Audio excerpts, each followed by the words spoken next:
ಇವತ್ತಿನಿಂದ ನನ್ನ ವಾಕಿಂಗ್ ಪುನಃ ಸ್ಟಾರ್ಟ್ ಆಯಿತು. ಆ ದಿವಸ ಒಮ್ಮೆ ಸೊಸೆಯ ಒಟ್ಟಿಗೆ ಸ್ಟಾರ್ಟ್ ಮಾಡಿದ್ದು ವಾಕಿಂಗ್ ಅಂತ ಒಂದೇ ದಿನದಲ್ಲಿ ನನ್ನ ವಾಕಿಂಗ್ ಸ್ಟಾಪ್ ಆಯಿತು. ಇವತ್ತು ಡಾಕ್ಟ್ರ್ ಹತ್ರ ಹೋಗುವಾಗ ಹೇಳಿದ್ದಾರೆ ನನಗೆ, ಇನ್ನೂ ವಾಕಿಂಗ್ ಮಾಡದಿದ್ದರೆ ಆಗುವುದಿಲ್ಲ ಅಂತ.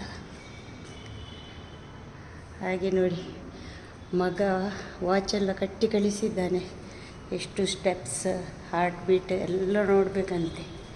ಇನ್ನೊಬ್ಬ ಮಗ ಟ್ರೆಡ್ಮಿಲ್, ಈಗಿನ ಟೈಪಿನ ಟ್ರೆಡ್ಮಿಲ್ ಆರ್ಡ್ರ್ ಮಾಡಿದ್ದು ಮೊದಲು ಕ್ಯಾನ್ಸಲ್ ಮಾಡಂತ ಹೇಳಿದ್ದೆ. ಯಾಕೆಂದರೆ ಮೊದಲೇ ಮನೆಯಲ್ಲಿ ಜಾಗ ಇಲ್ಲಂತ ಇದ್ದದ್ದನ್ನು ಕೊಟ್ಟದ್ದು, ಈಗ ಈ ಮಕ್ಕಳಿಗೆ.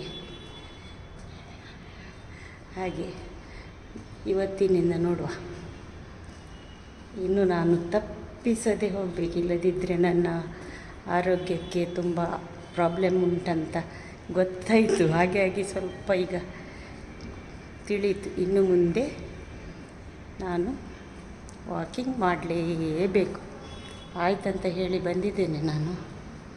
ನೋಡುವ, ನಮ್ಮ ಎಲ್ಲ ನೋಡಿ ಬಿಲ್ಡಿಂಗಿನ ಹೊರಗೆ ಎಲ್ಲ ಎಷ್ಟು ಚೆಂದ ವ್ಯೂ ಉಂಟು.